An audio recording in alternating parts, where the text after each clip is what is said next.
CompTIA Tech Plus Complete Training Course. Exam Objective 3.2. Explain the purpose of operating systems. Access control.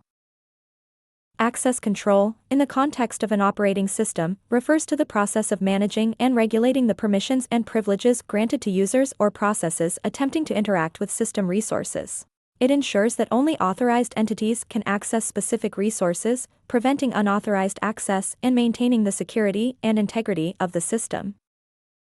In an operating system, access controls extend their authority over various aspects, including file permissions, application installations, and administrative tasks.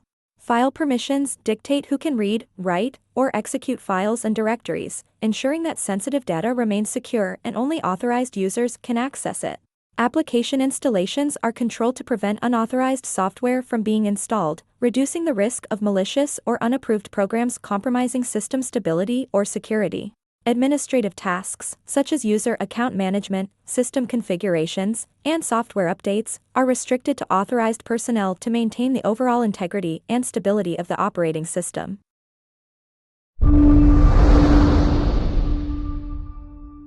Thank you for watching. Subscribe for more great content.